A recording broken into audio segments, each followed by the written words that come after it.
আচ্ছা, আপনার কাছে আপা, আমরা জানি মেয়েরা লাল শাড়ি পরে স্বামীর বাড়িতে আসে, সাদা শাড়ি পরে স্বামীর বাড়ি থেকে বের হয়, বাঙালি বধূর, বাঙালি মেয়েরা। আমি আপনার কাছে একটা প্রশ্ন রাখতে চাই, এই একটা কোশ্চেন। দ্বিতীয় কোশ্চেন হচ্ছে, বিয়ের পরে নারীদের ভালোবাসা পূর্ণতা পায়, কতটুকু রাইট? আপনার দুইটা কোশ্চেন উত্তর দিবেন। এটা আসলে 100% রাইট, কিন্তু আসলে কিছু কিছু মেয়ের পক্ষে আর কি রাইট একটু ভেঙে রাইট বলতে আপনার হচ্ছে হাজবেন্ডের ঘরে আসলে সব। কিন্তু ভাবি একটা ভয়েস ভিডিও বানাইছিল ভাই সুদ্ধা, এটা অনেক ভাইরাল ছিল, তো সবাই দেখছেও যে ভাই বাবা মা ছাড়তে পারবে না, বউরা ছাড়তে পারবে। আর ভাবি বলছিল যে আমার বাবা মা ছাড়তে পারবো, জামাইকে ছাড়তে পারবো না।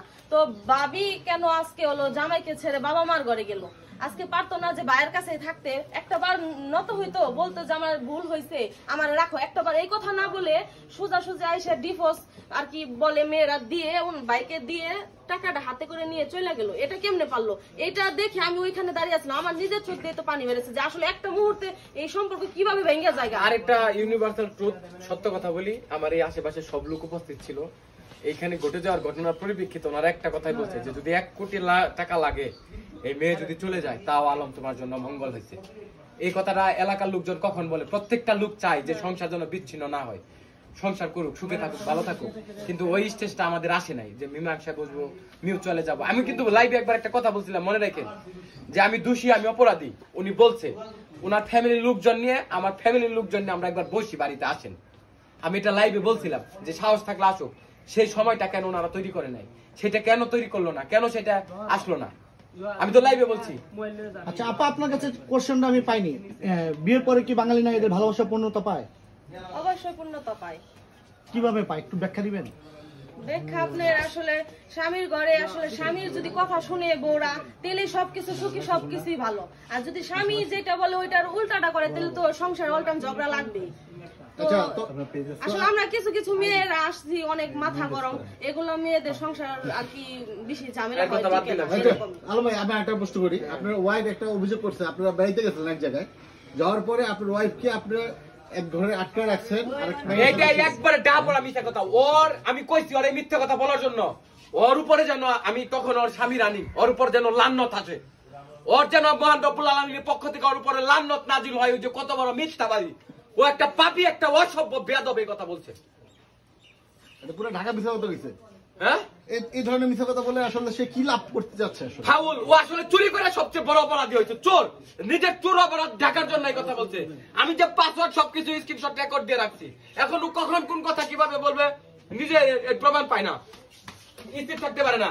আমি ওরে নিয়ে যে আরব মেয়ের সাথে থাকবো কেন? মেয়ের অভাব পড়ছে এই দেশে, আমার বউ থাকবো, ওরে রেখে তারপরে আমি আরব মেয়ে না থাকবো? আপনি এটা কোন ধরনের কথা বলেন? আমি যদি কোনো মেয়ে নিয়ে থাকি, তাহলে কি আমি আমার বউর সামনে থাকতে যাব? মেয়ের অভাব এই দেশে, মেয়ে ঢাকার বাংলাদেশে কোনো মেয়ের অভাব নাকি? তো আপনার ওয়াইফকে সেই পোস্টে আমি করেছিলাম যে কেন করছে, বা আপনার আসলে ওর রুচির অভাব, থার্ড ক্লাস, ওরা লুবি, 200 টাকা লুপ সামলাইতে পারে না।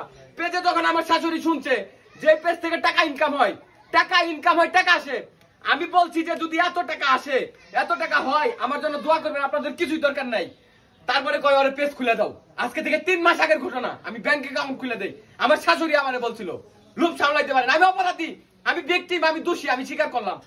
যদি আমি স্বীকার করে থাকি আমি অপরাধী, ও যা পেজ খুলে পেজে কেন এগুলো বলবে? ওর ব্যাপারে তো আমি কোনো কথা বলি নাই। আমার বলে আমার ভাইয়ের পেজ ফলো দিবেন, আমার বোনের পেজ ফলো দিবেন, এই পেজে ভিডিও পাইবেন না, ওই পেজে থেকে লাইভ করতেছি কেন? ও এটা করতেছে, ওর মতো স্বাভাবিকভাবে পেজ চালাক, 100টা চালাক, ভিডিও নির্মাণ করুক, আমাকে কেন ইউজ করতে এখান থেকে যাইয়া? আপনি বললেন ওর সামনে তালা দিয়ে কি করে বলে আমি কি করছি? তখন ও কোথায় ছিল? রমজান মাসের কথা বলছে ও। আমি আজকে 2025 সাল, 2007 সাল থেকে 25 সাল পর্যন্ত আমি একটা রোজা এখন পর্যন্ত ভাঙি নাই। আমি সেই বিজিবিতে চাকরিতে যাওয়ার আগে আমার এখানে 2টা মসজিদ আছে। আপনি জিজ্ঞেস করে দেখেন যারা নামাজ পড়ে আমি 5 ওয়াক্ত নামাজ পড়ছি কিনা। এই নামাজ নিয়ে ওই বেয়াদবের ফ্যামিলি বেয়াদব আমার ব্যাপারে কথা বলছে। আমি বলে লোক দেখানো নামাজ পড়ি, যে ছেলে নামাজ পড়ে কন্টিনিউ, ওই মানুষ কি আজকে এই 15 কয় বছর হইব? 2007 সাল থেকে 13 আর 18 বছর ধরে যে নামাজ পড়ে সে কি লোক দেখানো নামাজ পড়ে?